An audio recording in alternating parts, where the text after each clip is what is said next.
प्रीति हो, जिस कार्य से वो कार्य करिए। वेद व्यास जी, नारद जी ने ये कहा। तब वेद व्यास जी ने श्रीमद् भागवत की रचना की, और भागवत की रचना करते ही अपनी अत्यंत पवित्र लेखिका को वेद व्यास जी ने विश्राम दिया। और इस विश्राम का तात्पर्य क्या था कि वेद व्यास जी के हृदय को अब परम शांति प्राप्त हुई, परम संतोष हुआ कि हां, अब मैंने कुछ अच्छा लिख दिया है, अब इसके बाद कुछ लिखना शेष नहीं रह गया। बंधु, ये बात हमें क्या समझाती है? संसार में हम लोग सब भाग दौड़ में लगे हैं, अपने अपनी क्रियाओं में सब लगे हैं, अपने अपने किसी ना किसी कर्तव्यों में हम सब लगे हैं। लेकिन कर्तव्यों में कुछ दिन तो आनंद आता है, अपनी क्रियाओं को करने में बड़े कुछ दिन तो बड़े अच्छे से निकलते हैं, लेकिन कभी कभी हम लोग बड़े दुखी हो जाते हैं, बड़े आत्मविश्वास जैसे मानो हमारा नष्ट हो गया हो। हमारा जो पूर्ण कॉन्फिडेंस जिसको कहें हमारे अंदर का रहता है, वो एक प्रकार से कभी कभी धूमिल हो जाता है, कभी नष्ट हो जाता है। उसका कारण क्या है? ठीक वैसे ही जैसे वेद व्यास जी ने 4 पुराण लिखे, इतना सब कुछ लिख दिया, उनका मन अशांत क्यों हुआ? क्योंकि उन्होंने भगवद यश को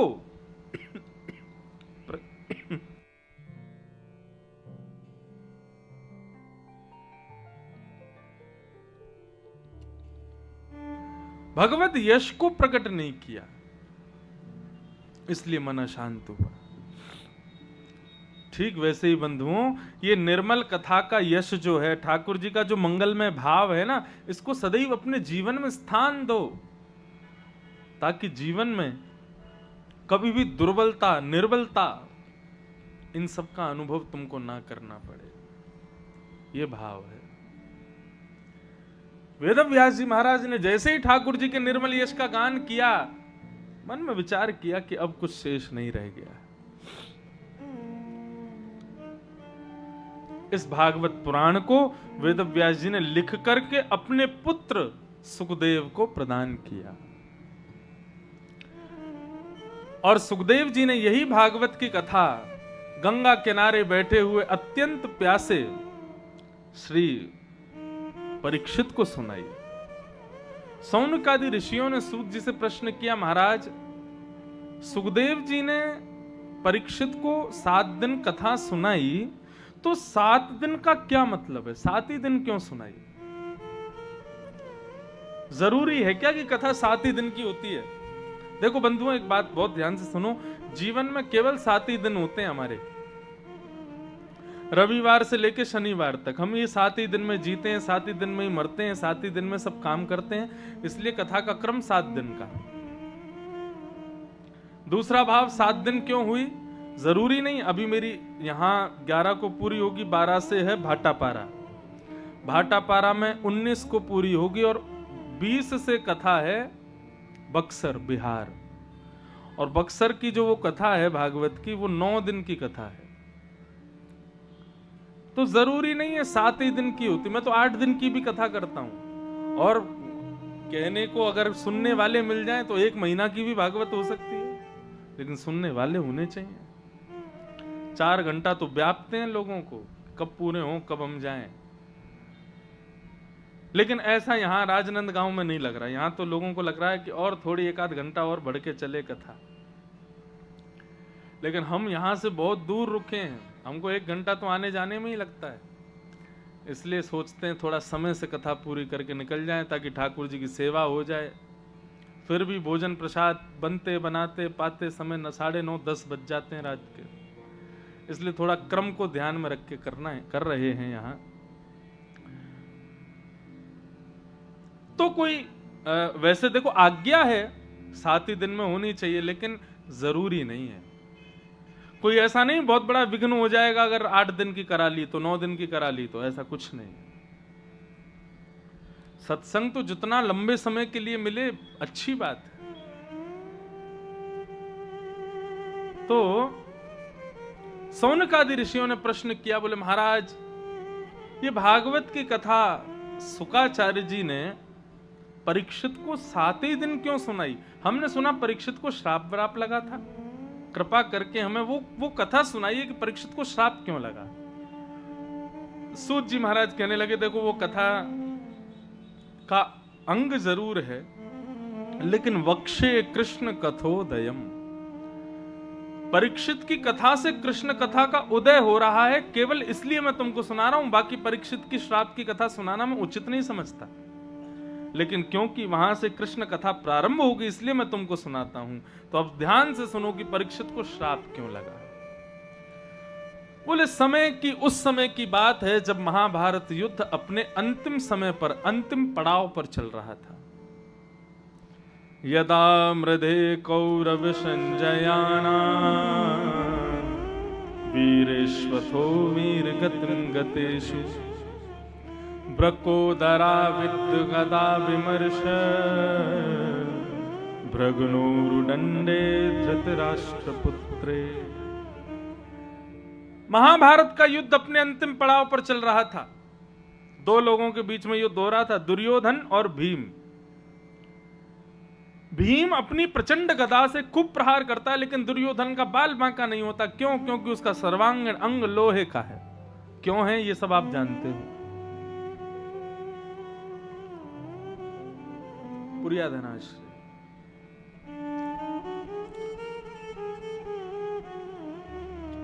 ये सब आप जानते हैं कि उसका अंग लोहे का क्यों है। क्योंकि गांधारी ने अपने आंखों की पट्टी खोल करके उसको देखा था, तो उसके नेत्रों की ज्योति इतनी बलवान थी कि वो लोहे का हो गया।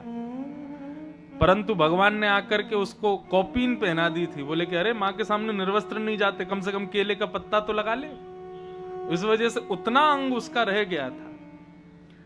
आज जब महाभारत युद्ध में अपनी गदा का प्रहार भीम करता है तो दुर्योधन को कुछ नहीं होता। तभी भीम ने भगवान की ओर इशारा करके देखा, तभी ठाकुर जी ने केवल बस इशारा किया, ऐसे करके बैठ गए। तो भीम समझ गया, बोले कि ये इशारा कर रहे हैं यहां गदा मारो। नीचे झुक करके एक दाव खेल करके और अपनी प्रचंड गदा को जैसे ही उसके जंघा पर मारा, टूट गई जंघा और गिर पड़ा दुर्योधन। और महाभारत का युद्ध जीत गए पांडव। जय घोष होने लगा, आकाश में पुष्प वर्षण होने लगा, पांडव जीत गए। परंतु देवता, हमारे देवता साधारण नहीं है। इनको भी आनंद आता है भगवान को बीच में लाना। जब तक ठाकुर जी बीच में नहीं आवे, थोड़ा नमक मिर्च मसाला नहीं डले, तब तक देवताओं को आनंद नहीं आता।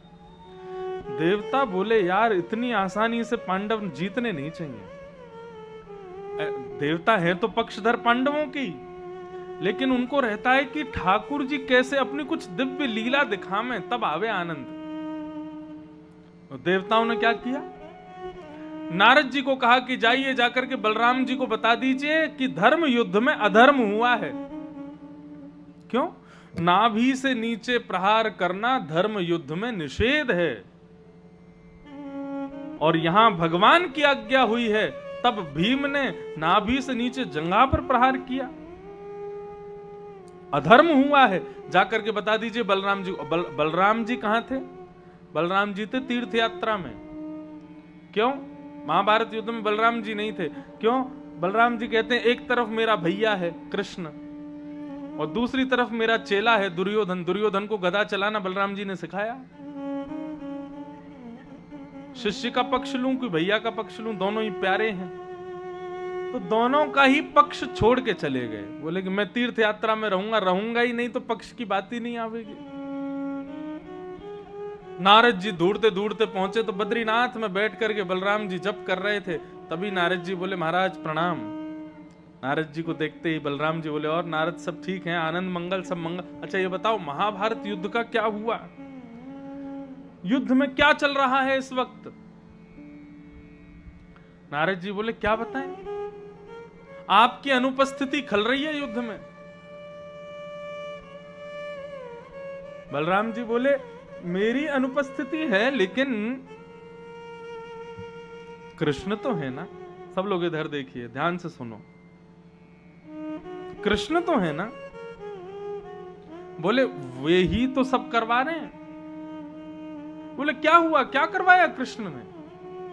बोले महाराज धर्म युद्ध का नियम है कि नाभि से नीचे प्रहार नहीं होना चाहिए। बोले हाँ बिल्कुल नियम है, लेकिन आपके भैया कृष्ण ने ही आज्ञा की और उनकी आज्ञा मान करके भीम ने दुर्योधन की जंघा पर प्रहार करके युद्ध को पांडवों को जिता दिया। जैसे ही बलराम जी ने सुना कि भीम ने नाभि से नीचे प्रहार किया है, ताम्रवर्ण हो गया, आंखें लाल पड़ गई बलराम जी के। माला वाला सब दे दी नारद जी को, बोले तुम जप करो हमारे नाम का, हम जाते हैं, अभी अभी पहुंचते हैं कुरुक्षेत्र के मैदान में। और उठाए अपने हल मूसल, विकराल रूप धारण, क्रोध में भर गए बलराम जी। भीम को जीवित नहीं छोड़ूंगा, इसने अधर्म कैसे किया। अब यहां तो पांडव आनंद मना रहे थे, नाच रहे थे, अपनी जीत का उत्सव मना रहे थे। इतने में ही पृथ्वी हिलने लगी, आकाश डामाडोल होने लगा, सूर्य चंद्र आदि डामाडोल हो गए। क्यों? बलराम जी कौन है? बलराम है शेषनाग, और शेष के सिर पर तिल के मात्र पृथ्वी रखी हुई है। शेष को क्रोध आएगा, शेषनाग यदि तिल मिलाएंगे तो पृथ्वी पर तो भूचाल आना ही है। जैसे ही शेष को क्रोध आया, पृथ्वी डामाडोल होने लगी। सब पांडव दौड़े दौड़े गए, बोले भगवान रक्षा करो। ठाकुर जी बोले ये वातावरण, ये हवा, ये परिस्थिति, ये प्रकृति बता रही है कि शेष क्रोध में है। शेषनाग को क्रोध आ रहा है। शेषनाग यानी कि बलराम को क्रोध आ रहा है। बलराम जी तो तीर्थ यात्रा में है, फिर क्रोध क्यों? तभी देखते हैं सामने से सूर्य के समान तेज प्रकट हो रहा है और बलराम जी क्रोध में भर करके आ रहे हैं अपने हलमुसलों को लेके। और जैसे ही देखा भीम को, दौड़े हैं भीम को मारने के लिए। भीम दौड़ा भगवान की शरण में, बोले प्रभु मेरी रक्षा करो। बोले तू चिंता मत कर, मैं देखता हूं क्या हुआ है। आगे से बलराम जी आ रहे हैं और यहां से ठाकुर जी दौड़े बलराम जी की ओर। देवता बोले अब आएगा आनंद, अब पता चलेगा क्या होगा। अब यही तो चाह रहे थे हम कुछ हो। ठाकुर जी आवे युद्ध मैदान में। पृथ्वी कांपने लगी, बोले अब नूतन प्रलय हो जाएगा, सारा विश्व जला जल में डूब जाएगा। क्यों? शेषनाग और नारायण के बीच युद्ध होने वाला है। लेकिन भगवान हमारे बड़े बुद्धिमान हैं, उनकी बुद्धि की पराकाष्ठा कोई नहीं पा सकता। सामने से बलराम जी आ रहे हैं और यहां से ठाकुर जी दौड़ के जा रहे हैं। बलराम जी के हाथ में हल मूसल है और ठाकुर जी के हाथ में कुछ भी नहीं है। देवता बैठे तैयार, बोले अब भिड़ेंगे दोनों। लेकिन इतने में ही जैसे बलराम जी थोड़े समीप आए, ठाकुर जी दौड़ते हुए पृथ्वी में लेट जाते हैं और दंडवत प्रणाम करते हैं बलराम जी को। अब तो महाराज जैसे ही बलराम जी ने देखा कन्हैया लेट करके दंडवत प्रणाम कर रहा है, सारा गुस्सा ठंडा हो गया बलराम जी का। हल मूसल दूर फेंके, नेत्र सजल हो गए, दौड़ करके गए, श्री कृष्ण को उठा करके अपने हृदय से लगा लिया, खूब रुदन किया।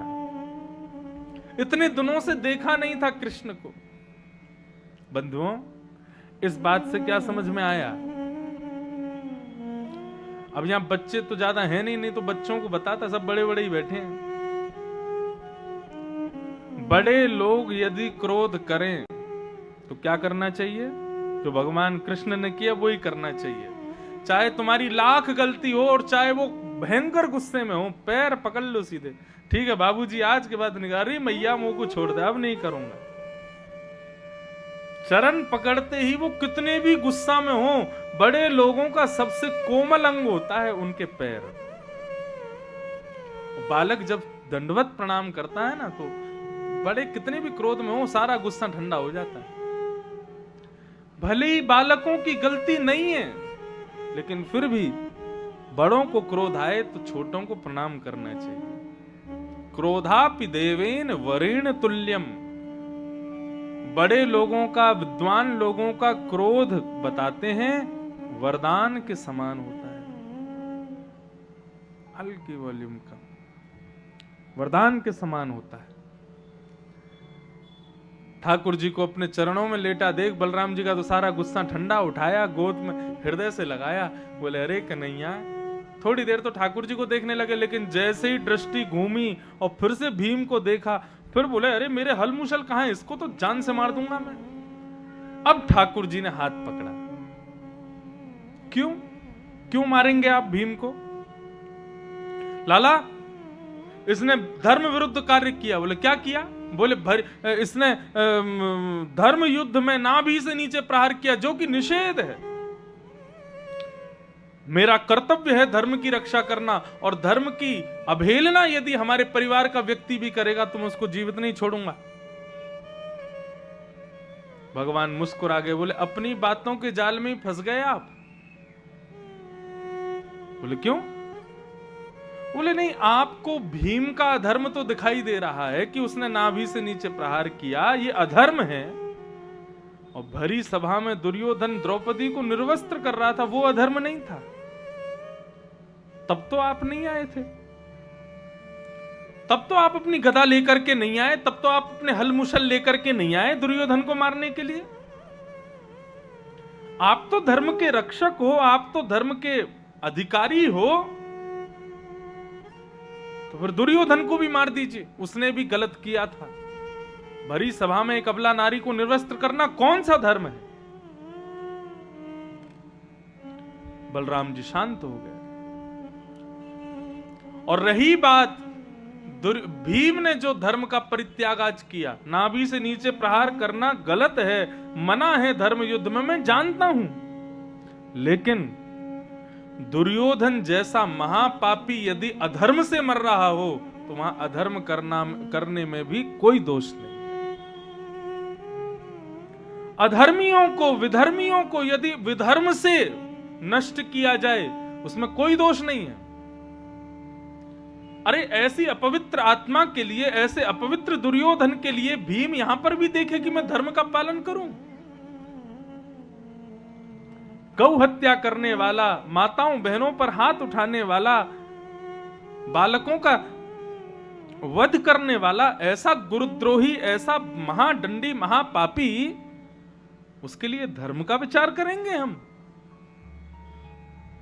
दुर्योधन जैसे महापापी को मारने के लिए यदि अधर्म किया जाए तो उस अधर्म में पाप नहीं लगता, स्वयं मैं कह रहा हूं। तब बलराम जी ने प्रणाम किया, कान पकड़े, क्षमा मांगी भगवान से। ठाकुर जी कभी अधर्म कर ही नहीं सकते और ना करवा सकते हैं। उनकी क्रिया, उनकी सोच, उनका भाव ही अलग है। अब आपने धर्म में क्या सीखा? सत्यम ब्रूयात, सत्य बोलना चाहिए, कुछ भी हो जाए असत्य नहीं बोलना चाहिए। आप बैठे थे, आपके सामने एक गाय दौड़ी दौड़ी आई और आपके बगल से एक झुंड में घुस गई, एक वृक्षों के पीछे जाके छुप गई। तभी एक कसाई आया और कसाई आकर के आपसे ही पूछता है, भैया तुमने कहीं गाय को देखा? अब क्या करोगे? मैं तो सत्य बात बोलता हूं, मैं तो धर्म करता हूं। बोल दो सत्य, मां खड़ी है पेड़ के पीछे। आपके सत्य बोलते ही कसाई जाकर के उसका गर्दन काट देगा। ऐसा सत्य आपको कोई वैकुंठ, कोई स्वर्ग नहीं दे सकता।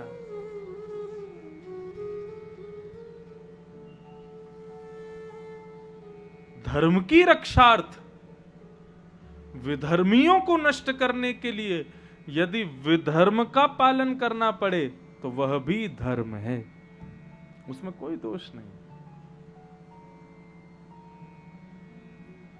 अब ऐसे तो बॉर्डर पर जो लोग बैठे हैं उनके हाथ में बंदूक ही इसीलिए दी गई है कि अपने देश के लिए कोई गलत करे तो मार दो। और इंसान में भगवान है, भगवान कहते हैं ईश्वर सर्वभूतानां, मैं सबके अंदर विद्यमान हूं, मुझे सब में देखो, किसी को मत मारो। यदि वहां वो धर्म का पालन करेंगे तो देश रक्षा कैसे होगी? देश रक्षार्थ, अपनी पृथ्वी भूमि, मातृभूमि की रक्षार्थ वे जो कर रहे हैं उसको विधर्म अधर्म नहीं कहा जाएगा। उनके द्वारे मारा गया सामने वाला व्यक्ति यदि मर भी जाए तो भी उनके लिए वो धर्म है। युद्ध यदि छिड़ जाए, कुछ गलत अनहोनी हो उस समय में,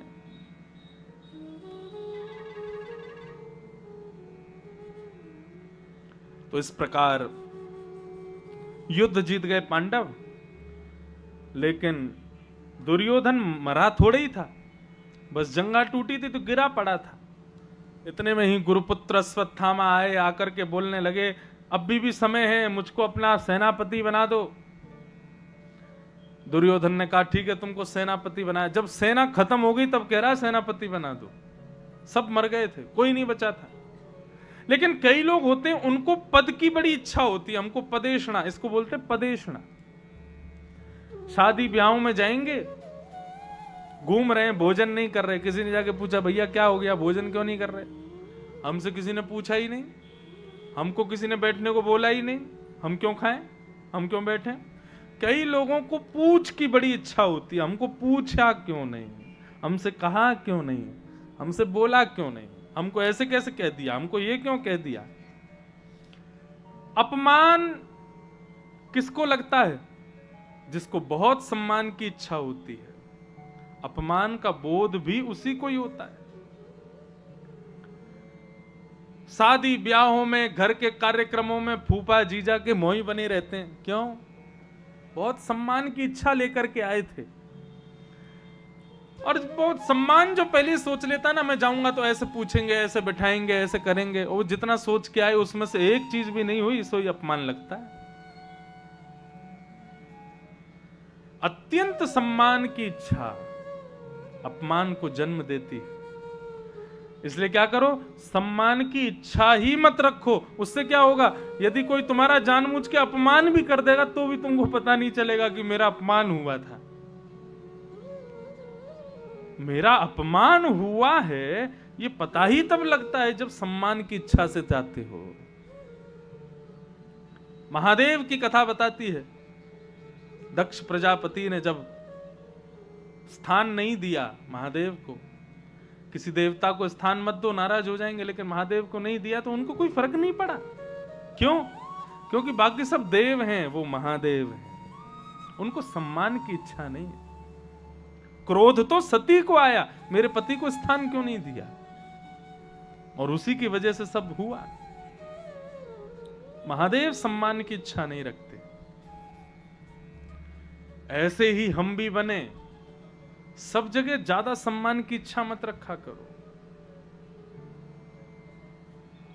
तो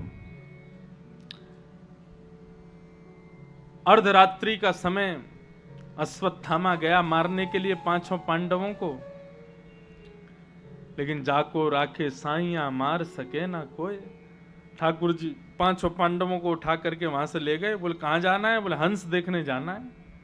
हंस देखना शुभ माना जाता है, तुमने महाभारत का युद्ध जीता इसलिए हंस का दर्शन कर लो, कोई नजर गुजर नहीं लगेगी। हंस दर्शन करने के लिए भगवान के साथ पांडव उठ के चले गए, लेकिन द्रौपदी के 5 पुत्र वहीं सोते रह गए। अर्धरात्रि में अंधेरे के कारण उसको पता नहीं लगा, पांडवों के शिविर में प्रवेश किया, 5 पुत्रों को सोते हुए देख अश्वत्थामा ने 5 के सर काट दिए, और प्रमाण देने के लिए 5 के सर झोला में रख करके ले गया, और जाकर के अश्वत्थामा को दे दिए, दुर्योधन को दे दिए। बोले ये रहे 5 पांडवों के सर, मार दिया मैंने 5 को। दुर्योधन पहले तो हंसा, बोले महाभारत युद्ध में भीष्म पितामह, द्रोणाचार्य, दुर्योधन, कृपाचार्य सब फेल हो गए, उन पांडवों का बाल बांका नहीं कर पाए, मारने की बात तो बहुत दूर की है, और ये कहता मैंने 5 को मार दिया। मुझे विश्वास नहीं है तुम्हारे ऊपर। बोले मुझे पता था तुम विश्वास नहीं करोगे, इसलिए 5 के सर लेके आया हूं अपने साथ। दुर्योधन आश्चर्य में बोले कैसे संभव हो सकता है? मतलब दुर्योधन भी जानता है कि 5 मर नहीं सकते। क्यों? कृष्ण खड़े हैं आगे। लेकिन जैसे ही 5 के सर निकाल करके देखने लगा, और कहीं कहीं तो ऐसा वर्णन आता है कि दुर्योधन ने जोर से सरों को दबाया, और जैसे ही सर दबाए नष्ट हो गए। दुर्योधन उसी से समझ गया, बोले पांडवों के मस्तिष्क नहीं है। और प्रकाश जब करके देखा तब पता चला ये पांडव नहीं, ये तो द्रौपदी के 5 पुत्र हैं। इसी शोक में, इसी दुख में दुर्योधन के प्राण निकल गए। अश्वत्थामा घबरा गया, ये मैंने क्या कर दिया, मैंने द्रौपदी के निर्दोष बालकों को मार दिया पांडव समझ करके, अब भगवान मुझे नहीं छोड़ेंगे। इतने में ही सूर्योदय होने लगा। पांडव लौट करके आए तो देखा शिविर के बाहर रक्त की धार बह रही है। अंदर जाकर के देखा तो 5 बालकों के शरीर हैं लेकिन सर नहीं। द्रौपदी रुदन करने लगी। अर्जुन क्रोध में भर गया, अपने गांडीव धनुष को उठा उठा करके प्रतिज्ञा लेने लगा। द्रौपदी तुम रो मत, मैं प्रतिज्ञा लेकर के कहता हूं, जिसने भी 5 बालकों को मारा है मैं उसको जीवित नहीं छोड़ूंगा। भगवान अर्जुन से बार बार कहते हैं, अर्जुन क्रोध में निर्णय नहीं लेते, लेकिन जब क्रोध आता है तब हम सुनते किसकी हैं? किसी की नहीं। भगवान बार बार कह रहे हैं, अर्जुन क्रोध में निर्णय नहीं लेते, क्रोध में निर्णय नहीं लेते, लेकिन अर्जुन कुछ नहीं सुन रहे और प्रतिज्ञा ले ली, मैं प्रतिज्ञा लेता हूं इन बालकों के हत्यारों को जीवित नहीं छोड़ूंगा, जान से मार दूंगा।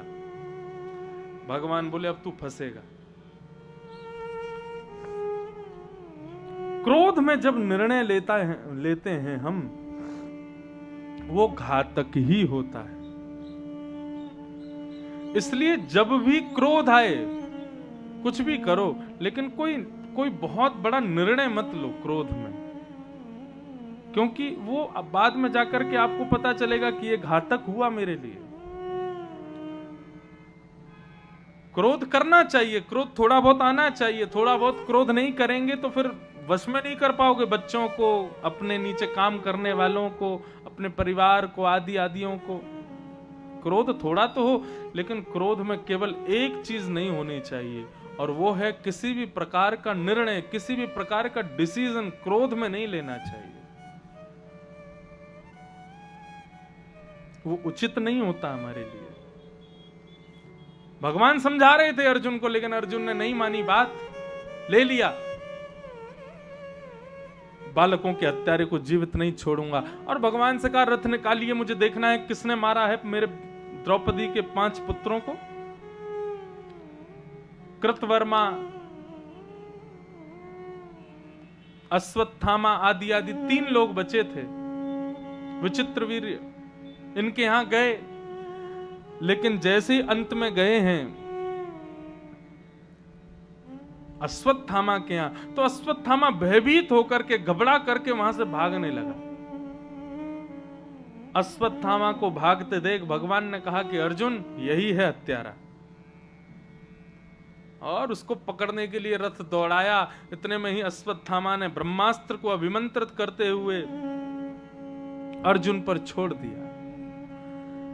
ब्रह्मास्त्र बंधुओं, एक संत अपनी कथा में बता रहे थे, बोले ब्रह्मास्त्र के बारे में हम लोगों की विडंबना, हम लोगों की भावना कैसी, कोई तीर होता है और वही आता है।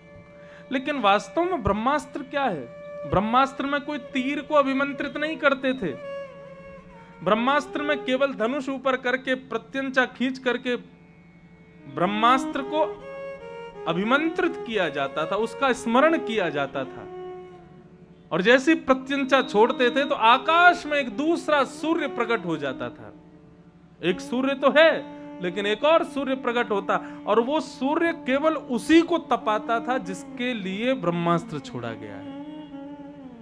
उसको गर्मी लगेगी, उसके शरीर का अंग जो है वो नष्ट होने लग जाएगा, खाल उधिरने लग जाएगी, मांस जलने लगेगा, अंतिम आते आते तड़प तड़प करके वो व्यक्ति मर जाएगा। ये है ब्रह्मास्त्र। जैसे ही ब्रह्मास्त्र छोड़ा, आकाश में द्वितीय सूर्य प्रकट हुआ, अर्जुन का शरीर जलने लगा, भगवान के चरणों में गिर गया। कृष्ण कृष्ण महाबाहो भक्ता नाम भयंकर, हे कृष्ण मेरी रक्षा करो, मेरा शरीर जल रहा है, तप रहा है। भगवान बोले उठो और तुम भी ब्रह्मास्त्र पर ब्रह्मास्त्र छोड़ो। दोनों ब्रह्मास्त्र आकाश में टकराए, ब्रह्मास्त्र समाप्त हो गया। दौड़ करके अर्जुन ने अश्वत्थामा के केश पकड़ करके हाथ पैर बांध करके रथ के चक्के से बांध दिया और घसीटते हुए लेकर के गए हस्तिनापुर। परंतु जैसे ही पता चला बालकों का हत्यारा मिल गया तो सबसे पहले दौड़ करके आई है द्रौपदी देखने के लिए कि किसने मारा मेरे बालकों को। परंतु जैसे ही द्रौपदी ने देखा ये कौन है, बोले अश्वत्थामा, गुरुपुत्र अश्वत्थामा।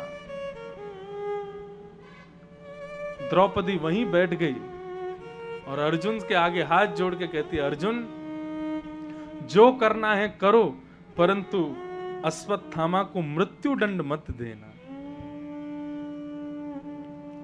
फंस गया अर्जुन। द्रौपदी कहती है, मुच्यताम मुच्यतामेष ब्राह्मणो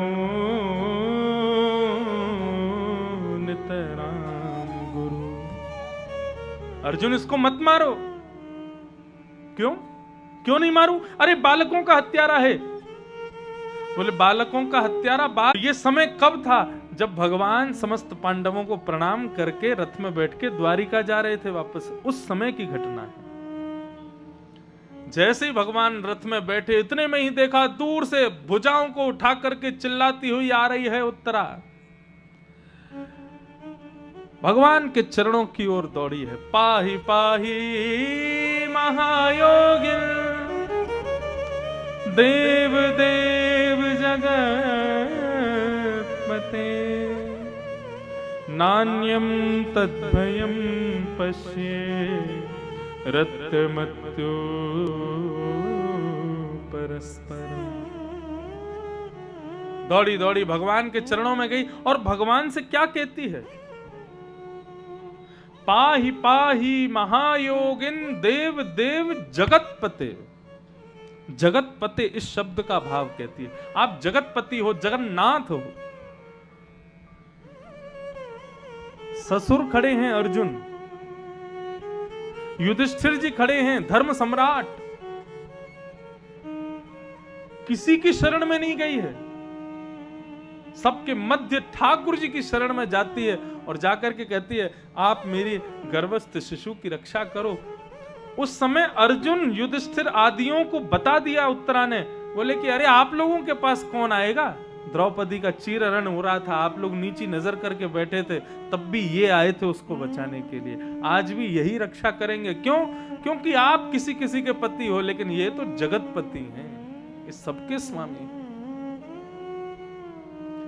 दौड़ी दौड़ी गई और जाकर के कहने लगी, मेरे गर्भस्थ शिशु की रक्षा कीजिए भगवान।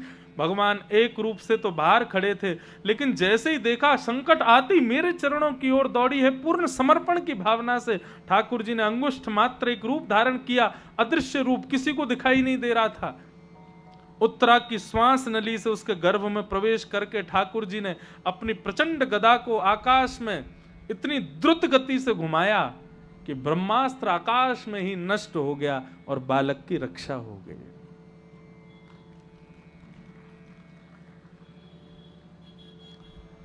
अब इस दृश्य को किसी ने नहीं देखा।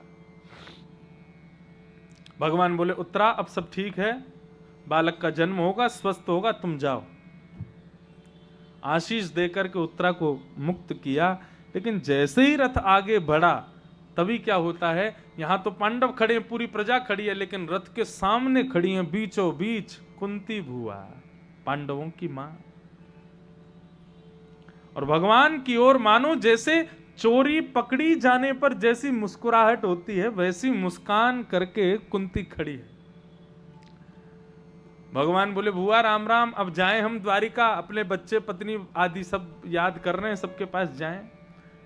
बोले वो सब ठीक है, 2 मिनट नीचे आओगे आप, थोड़ा नीचे आओ। भगवान आ गए सामने आकर के बोले, क्या बात है? बोले, मैंने जीवन भर आपसे कुछ नहीं कहा, लेकिन आज आपसे कुछ कहना चाहती हूं कि मैं आपको पहचान गई हूं कि आप कौन हो। भगवान बोले, आप मुझे पहचान गई? बोले, हाँ, कौन हूं मैं? तब कुंती भगवान की स्तुति गाती है और क्या कहती है कि नमस्ये पुरुषं पाद्यम ईश्वरं प्रकृते परम अलक्ष्यं सर्वभूतानां अंतर्बहिर्वस्थितम्।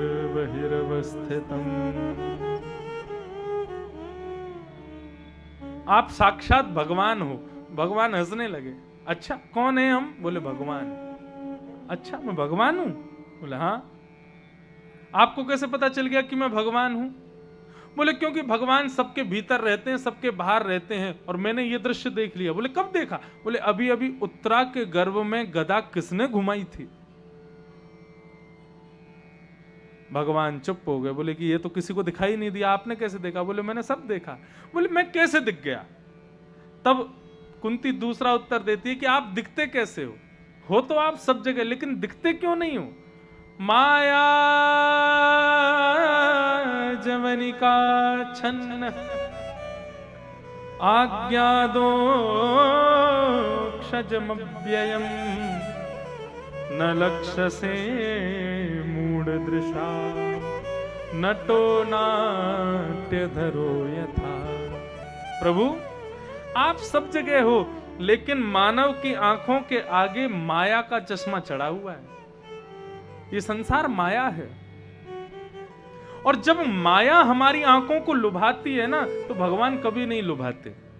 जिन आंखों को टिकिया लुभा जाएं, जिन आंखों को बल्ले चाट लुभा जाएं, जिन आंखों को संसार की सुंदर सुंदर वस्तुएं लुभा जाएं, सुंदर सुंदर गाड़ी, सुंदर सुंदर पहनने की वस्तु, सुंदर सुंदर खाने की, सुंदर सुंदर उपभोग करने की वस्तुएं जिन आंखों में बसती है ना भगवान, उन आंखों को, वो आंख आपको नहीं देख पाती। आपको कौन देख पाता है? जिसके नेत्रों को जित देखूं उतित श्याम मैये, जहां देखें वहां आप ही दिखते हो, उसको आप दिखाई देते हो सब जगह। और मुझे आप दिखे, आप किस प्रकार उत्तरा के गर्भ में गए, जाके रक्षा की, मुझे सब दिख गया। बाकी संसार को आप क्यों नहीं दिखते? क्योंकि कठपुतली नचाने वाला कठपुतली को दिखा देता है। कठपुतली रो रही है, कठपुतली हंस रही है, कठपुतली गिर रही है, कठपुतली सब क्रिया कर रही है, लेकिन वास्तव में कठपुतली की सामर्थ्य नहीं है। कोई और पीछे बैठा है, अपनी उंगलियों में धागा बांध करके उसको नचा रहा है, हंसा रहा है, खिला रहा है, रुला रहा है, सब क्रिया करवा रहा है। पर दिखता कौन है? कठपुतली। ठीक वैसे ही हमको संसार दिख रहा है, परंतु संसार चलाने वाला तो पर्दे के पीछे बैठ करके कठपुतली की तरह सबको नचा रहा है, वो नहीं दिखता है। वो कब दिखता है? जब कठपुतली और नचाने वाले के बीच का पर्दा हटा दिया जाए। और वो बीच का पर्दा क्या है? वही माया है। इतनी सुंदर बात बताई है कुंती ने भगवान की खूब सुंदर स्तुति गाई, और अंत में भगवान के सामने अपनी झोली फैला के कहती है, कुछ मांगना चाहती हूं आपसे। वैसे तो बुआ भतीजे को देती है, लेकिन जब पता चल जाए भतीजा भगवान है तो बुआ को भी मांगना चाहिए। मैं आपसे कुछ मांगना चाहती हूँ। भगवान बोले मांगो। बोले पहले वचन दो, जो मांगूंगी सो दोगे। भगवान बोला अरे वचन की क्या जरूरत है, हम देंगे। बोले नहीं, तुम विश्वास के आदमी नहीं हो, पहले वचन दो, जो मांगूंगी सो दोगे। भगवान ने हाथ रखा, बोले वचन देते हैं, जो मांगोगी सो देंगे। और कुंती ने जो मांगा ना, भगवान बिक गए उसके आगे। क्या कहती है कुंती? विपदा संतु न सस्वत तत्र तत्र जगद्गुरो भवतो दर्शनम यत्स्यात् अपुनः भव दर्शनम। हे नाथ, आप यदि देना चाहते हो तो मेरी झोली भर दीजिए। किससे? बोले संसार में जितने भी दुख हैं, जितने भी ताप संताप हैं, जितनी भी विपत्तियां हैं, वो सब इस कुंती के जीवन में आ जाएं, ऐसी कृपा कर दो।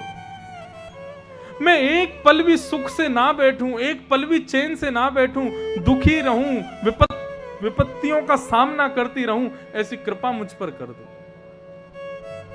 भगवान बोले नहीं बुआ, ये क्या मांग रही हो तुम? बचपन से लेके आज तक तुम्हारा जीवन ऐसा ही तो रहा, कष्ट भरा, दुख भरा। अब जैसे तैसे तुम्हारे बालक इतना बड़ा युद्ध जीत करके अब तो राजा बने हैं, अब तो उनके जीवन में सुख आने वाला है, और तुम आज फिर कष्ट मांग रही हो? क्यों? कुंती के नेत्र सजल हो जाते हैं और ठाकुर जी से कहती है, तुम मानते हो कन्हैया कि कल तक मेरे जीवन में दुख थे और आज मेरे जीवन में सुख आ गया और मैं फिर से दुख मांग रही हूं? बोले हाँ, कल तक मेरे जीवन में दुख थे तो आप हमारे संग खड़े हुए थे, और आज जीवन में जैसे ही सुख आया, मेरे पुत्र युधिष्ठिर के सिर पर जैसे ही हस्तिनापुर का मुकुट विराजमान हुआ, तो सबसे पहली क्रिया क्या हो रही है कि आप हमें छोड़ के जा रहे हो। वो सुख नहीं चाहिए कन्हैया जिसमें तुम चले जाओ, और वो दुख बार बार चाहिए जिसमें तुम हमारे संग हाथ से हाथ मिला करके चलो। इसलिए दुख मांग रही हूं तुमसे, वो कष्ट मुझे दे दो भगवान, और कुछ नहीं चाहिए।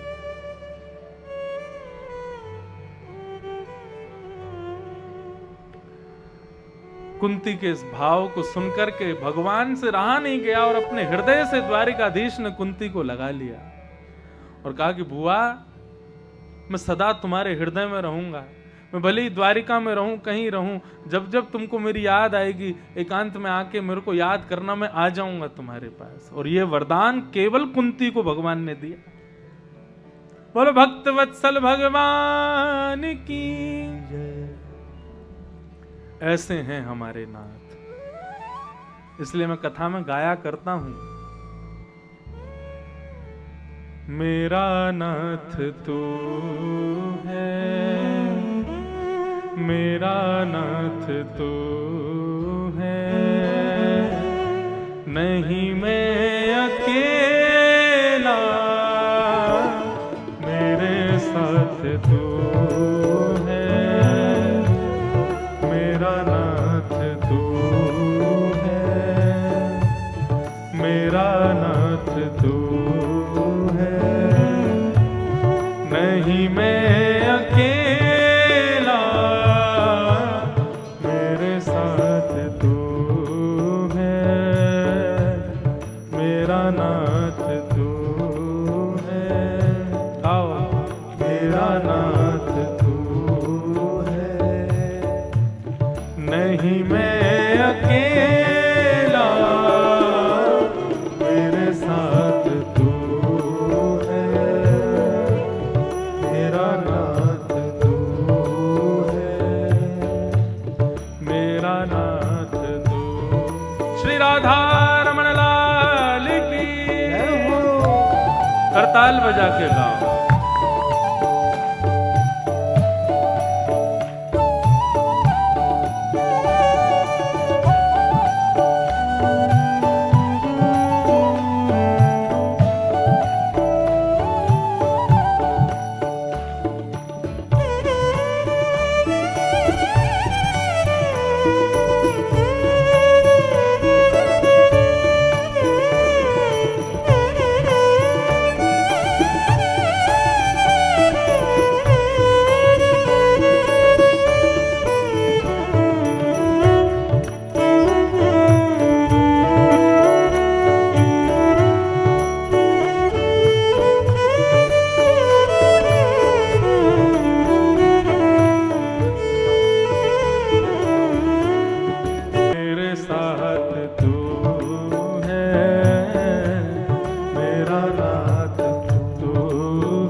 बोल वृंदावन बिहारी लाल की।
इस प्रकार कुंती ने भगवान से, वैसे तो कष्ट नहीं मांगा कुंती ने कहा कष्ट से यदि आपकी याद आती है तो कष्ट दो, बाकी साधन मांगा आपकी स्मृति का, आपकी याद का। क्योंकि हरिस्मृति जो है ना बंधुओं, उस समय पर यदि कष्ट भी आता है तो उसका अनुभव नहीं होता, उसका ज्यादा पता नहीं चलता, इसलिए हरिस्मृति मांगी है। इस प्रकार कुंती ने भगवान से वंदन किया और भगवान ने कुंती पर कृपा की। युधिष्ठिर पर कृपा करते हुए भगवान भीष्म पितामह के यहाँ लेकर के गए। भीष्म पितामह ने भगवान की स्तुति गाई, स्तुति गाते हुए भगवान में ही विलीन हो गए। भगवान द्वारिका को प्रस्थान किए और भगवान के जाने के कुछ दिनों बाद उत्तरा ने उस गर्भ के बालक को जन्म दिया जिसकी भगवान ने रक्षा की। नाम पड़ा परीक्षित। परीक्षित धीरे धीरे बड़े हुए। एक बार अर्जुन द्वारिका को गए, महीनों तक लौट करके नहीं आए। जब लौट करके आए तो दीनहीन अवस्था में युधिष्ठिर ने उनसे पूछा कि ये तुम्हारी अवस्था क्यों हुई, तुम तो द्वारिका गए थे। तब अर्जुन ने बताया कि द्वारिकाधीश कृष्ण अपनी लीला पूरी करके स्वधाम चले गए और उनके साथ मेरे गांडीव धनुष का बल, मेरा सारा तेज भी चला गया भैया। जिनकी वजह से हम पांडव सर्वव्यापी सर्व पूजे जाते हैं वो कृष्ण चले गए। जब ये भाव युधिष्ठिर आदि को पता चला तो छोटे से परीक्षित को राज्य गद्दी पर बिठा करके समस्त पांडव द्रौपदी के साथ स्वर्गारोहण को प्रस्थान कर गए। परीक्षित छोटे से थे तो ब्राह्मण ही उनका नेतृत्व करते थे। परीक्षित धीरे धीरे बड़े हुए, ब्राह्मणों के बीच में रह करके बड़े हुए। तो पहले राजा ब्राह्मणों की आज्ञा के बिना कुछ करते ही नहीं थे। आप किसी भी राजा के बारे में पूछ लो, ब्राह्मणों की आज्ञा से परीक्षित अब धीरे धीरे राजपाट भलिया संभालने लगे। ब्याह हुआ, जन्मेजय आदि पुत्र हुए। एक दिन परीक्षित को कलयुग मिला। कलयुग धर्म के 4 पैरों को काट रहा था। धर्म वृषभ के रूप में होता है, बैल के रूप में। 3 पैर काट चुका था, 4था पैर काट रहा था। धर्म के 4 पैर होते हैं, सत्य, दान, दया और पवित्रता। कलयुग में केवल एक ही पैर बचता है धर्म का, और वो है सत्य। बाकी सब कुछ कट चुका है। ना तो लोगों में दान की स्थिति रही है, ना लोगों में दया रही है, ना लोगों में पवित्रता रही है। थोड़ा बहुत बचा है तो सत्य बचा है। और सत्य भी चलो हम किसी से बोलते नहीं हैं, लेकिन जब खुद की सुनने की बारी आती है तो हम सत्य ही सुनना चाहते हैं। कम से कम इसी रूप में सही सत्य बचा है अभी। जब इतना भी सत्य नहीं बचेगा तो घोर कलयुग आ जाएगा। उस धर्म को जब कलयुग को जब धर्म के चरण काटते हुए देखा, परीक्षित तलवार निकाल करके दौड़े, बोले कौन हो तुम और मेरे राज्य में हिंसा कर रहे हो, तुम्हारी हिम्मत कैसे हुई? तब कलयुग ने कहा महाराज मैं कलयुग हूं। सतयुग के बाद त्रेता आता है, त्रेता के बाद द्वापर, और द्वापर के बाद अब बारी है मेरी, मैं हूं कलयुग। भगवान परीक्षित बोले द्वापर चला गया? बोले हाँ, भगवान कृष्ण जिस दिन पृथ्वी छोड़ के गए द्वापर उसी दिन चला गया था, और मैं धीरे धीरे अपने पांव पसार रहा हूं। परीक्षित बोले मैं तुमको आने नहीं दूंगा कलयुग। मैंने तुम्हारे बारे में सुना है, तुम बहुत पाप करवाते हो, तुम बहुत दूषित हो, तुम लोगों के हृदय में बैठ करके भगवान से विमुख कर देते हो उनको, सारी बुरी क्रियाएं करवाते हो मानवों से, मैं तुमको व्याप्त नहीं होने दूंगा। कलयुग बोला अब आप कुछ नहीं कर पाओगे। परीक्षित ने जैसे ही अपनी तलवार निकाल करके अपना बल दिखाना चाहा, चरणों में गिर करके कलयुग ने कहा अच्छा ठीक है, आपको भगवत दर्शन हुआ है, श्री कृष्ण की आप पर कृपा है, इसलिए आप चाहें तो आप मुझको बांध सकते हो, आप मुझे कुछ स्थान दे दीजिए, मैं उन्हीं स्थानों में रहूंगा।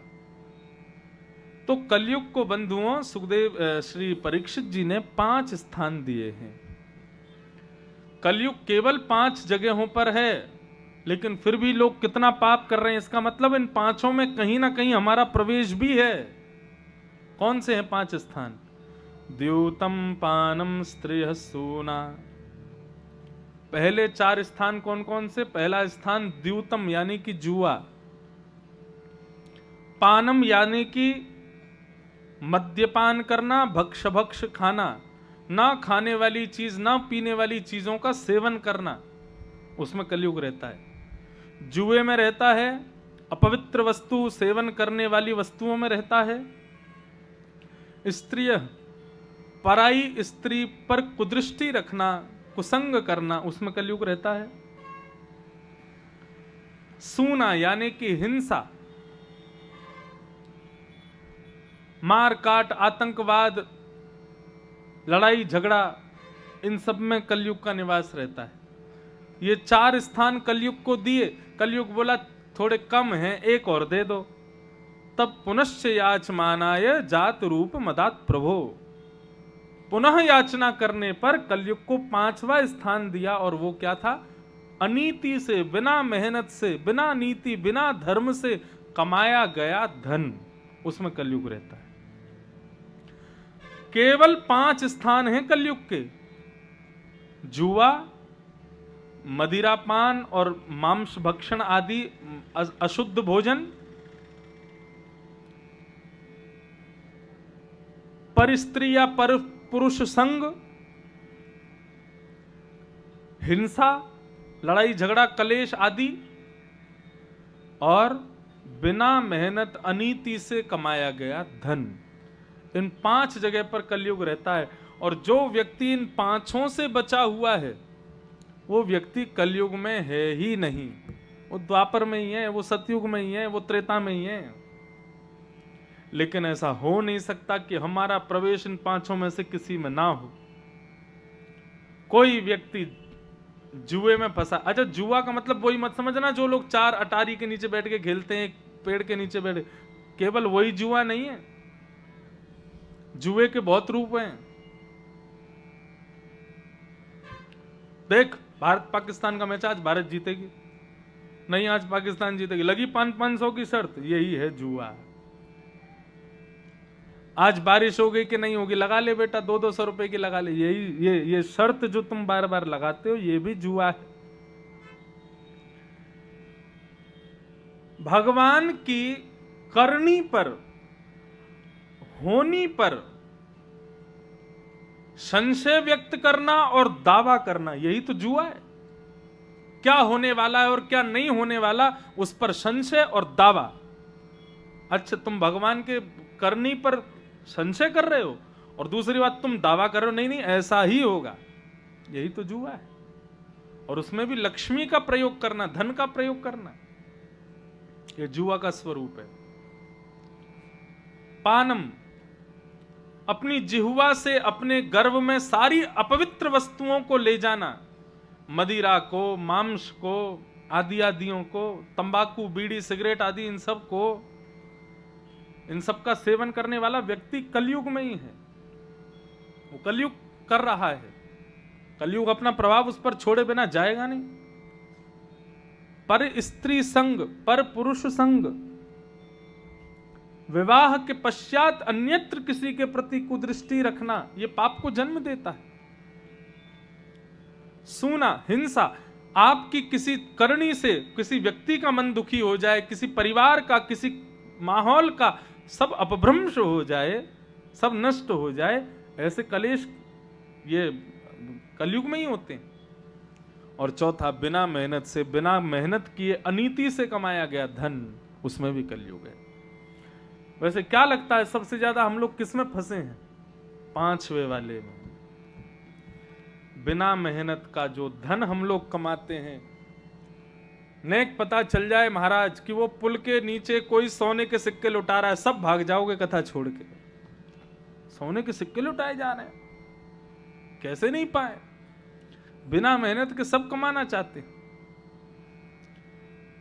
और तो और क्या कहें महाराज, राजनीति भी भारत में इसी की होती है। फ्री की लाइट देंगे, फ्री की बिजली देंगे, फ्री का पानी देंगे, फ्री का वाईफाई देंगे, फ्री का इंटरनेट देंगे, सोई सारे वोट उसी को जाते हैं। मेहनत नहीं करनी पड़ जाए हमको जरा भी, यही तो कलयुग हमको पकड़ता है। ये 5 स्थान देकर के राजा परीक्षित स्वयं भटक गए। लौट करके जैसे ही राज परिवार अपने राज कोष में आए, आकर के एक सुंदर मुकुट को देखा जो कि जरासंध का था। भीम ने जब जरासंध का वध किया तब वो मुकुट लेकर के आए, लेकिन ये मुकुट कभी भी पांडवों ने नहीं पहना। क्यों? क्योंकि वे जानते थे कि जरासंध ने इस मुकुट को बड़ी कुनीति से अपनाया है। उस मुकुट में दुनिया भर के रत्न लगे हैं। वो रत्न कुछ और नहीं, राजाओं को छल से मारता था मगध नरेश जरासंध, और राजाओं को मार करके उनके मुकुट की मणि को अपने मुकुट में लगा लेता था। उसका बना हुआ मुकुट था, मतलब अनीति का मुकुट था। राजा परीक्षित को बड़ा भाया। उसने केवल देखने के लिए कि मेरे ऊपर कैसा लग रहा है, उठा करके जैसे ही सिर पर धारण किया, कलयुग प्रविष्ट हो गया। बिना मेहनत का अनीति का धन है ये। कलयुग प्रविष्ट हो गया और राजा परीक्षित का आज मन करने लगा कि मुझे शिकार खेलने वन में जाना है। तो सारी प्रजा चौंक गई, बोले राजा परीक्षित शिकार करने जाएंगे। राजा परीक्षित वन में गए, मरा तो कोई उनसे था नहीं क्योंकि आता ही नहीं था शिकार करना। तभी एक ऋषि के आश्रम पर गए, शमीक ऋषि जल मांगने लगे। शमीक ऋषि समाधि में बैठे थे। शमीक ऋषि ने कोई प्रत्युत्तर नहीं दिया तो राजा को लगा कि ये मेरा अपमान कर रहे हैं, ढोंगी बाबा तप में बैठे। एक मरा हुआ सर्प अपने बाण से उठा करके उनके गले में डाल दिया। कलयुग का जब प्रभाव होता है ना, तो ब्राह्मण, वैष्णव, संत, महात्मा सब पाखंडी दिखने लगते हैं। सब में हमारी दृष्टि भेद होने लगता है। ये बात किसी ने जाकर के श्रृंगी को बता दी, शमीक ऋषि के पुत्र को, कि तुम्हारे पिता के गले में मरा हुआ सर्प राजा परीक्षित ने डाल दिया। श्रृंगी ने तुरंत हाथ में जल लिया और कहा कि इसकी इतनी हिम्मत, मेरे पिता के गले में मरा हुआ सर्प डाल दिया। श्राप देता हूं, आज के 7वें दिन तक्षक सर्प इसको डस देगा और इसकी मृत्यु हो जाएगी। जब शमीक ऋषि को पता चला कि मेरे पुत्र ने राजा को श्राप दिया, तो अपने शिष्य को भेजा, बोले ये ठीक नहीं हुआ, मेरे पुत्र की गलती है, उसको श्राप नहीं देना चाहिए था। परंतु अब कुछ नहीं कर सकते, इसलिए राजा को जाकर के बता दो उनके जीवन के केवल 7 दिन बचे हैं, अपनी मुक्ति का उपाय खोज लें। राजा ने अपने राजभवन में आकर के जैसे ही मुकुट उतारा, तब उनको याद आया मैंने आज क्या किया, एक ऋषि के गले में मरा हुआ सर्प डाल दिया। राम राम, मैंने ये तो बहुत बड़ा अपराध कर दिया। इतने में ही गौरमुख शिष्य आए और आकर के कहा, मैं शमीक ऋषि के आश्रम से आया हूं महाराज, आपने सुबह जो हमारे गुरुदेव के गले में मरा हुआ सर्प डाल दिया था, उससे दुखी होकर के उनके पुत्र ने आपको 7 दिन में मरने का श्राप दिया है। तक्षक सर्प 7वें दिन डस देगा, आपकी मृत्यु हो जाएगी, अपनी मुक्ति का उपाय खोज लीजिए। राजा परीक्षित तो नाचने लगे। पत्नी ने पूछा, नाच क्यों रहे हो, मृत्यु की खबर सुन के नाचता कौन है? बोले मैं मृत्यु की खबर सुन के नहीं नाच रहा हूं। तो बोले मैं इस बात को सुनकर के नाच रहा हूं कि संसार में कभी कोई व्यक्ति ये दावे से नहीं कह सकता कि मैं कब मरूंगा, लेकिन मैं कह सकता हूं कि 7 दिन से पहले ब्रह्मा भी मुझको नहीं मार सकता। 7 दिन से पहले यदि भगवान की इच्छा हो जाए कल की परीक्षित को मार दो, तो वो भी मुझे नहीं मार सकते। लेकिन इस संसार में दूसरा कोई व्यक्ति इस बात को नहीं कह सकता कि मैं कल भी जीवित रहूंगा।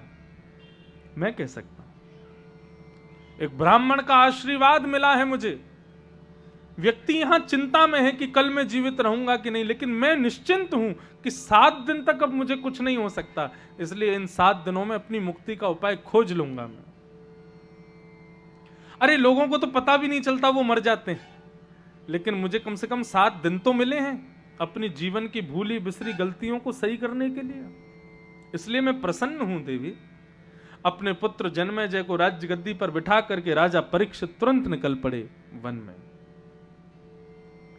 और संतों से जाकर के अपनी मुक्ति का उपाय खोजा। कोई भी नहीं बता पाए। तब उस सभा में आगमन हुआ। तत्रा भवद भगवान व्यास पुत्रो यदिच्छया गामट मानो नपेक्ष अलक्षलिंगो निजलावतुष्टो व्रतश्च बालैरवधूत वेश। तभी उस सभा में कौन आए? बोले श्री सुखदेव जी महाराज आए। श्री वेदव्यास जी महाराज के पुत्र भागवत लेकर के उस सभा में पधारे। बोलो सुखदेव जी महाराज की। और राजा ने चरणों में प्रणाम करके कहा कि भगवान, मेरे जीवन के केवल 7 दिन बचे हैं, अब मैं क्या करूं मुझे बताइए, मेरे मुक्ति कैसे मिले मुझे बताइए। तब राजा की बात सुनकर सुखदेव जी बोले, ये तो हम कल 1:30 बजे से बताएंगे कि तुमको मुक्ति कैसे मिलेगी। इसलिए शेष कथा हम लोग कल बंधुओं समय का ध्यान रखिएगा। कल 4:30 बजे कथा विराम हो जाएगी, 1:30 बजे कथा प्रारंभ होगी। सब लोग समय का ध्यान रख करके पधारेंगे। बोलो वृंदावन बिहारी लाल की जय, राधा रमण लाल की जय, राधा वल्लभ लाल की जय, जय जय श्री राम। नमः पार्वती पतये, हर हर महादेव। सब लोग अपने अपने स्थान पर खड़े हो जाओ। मुख्य यजमान मंच पर आकर के भागवत जी की मंगलमय आरती करेंगे। कल सब लोग ग्रहण का ध्यान रखिएगा। बाकी नियम हम और कथा में बता देंगे, घर जाके सब लोग वो कर लीजिएगा। पीले पीले वस्त्र पहन करके आइएगा। कल ठाकुर जी का बड़े धूमधाम से मंगलमय जन्मोत्सव का आनंद हम लेंगे।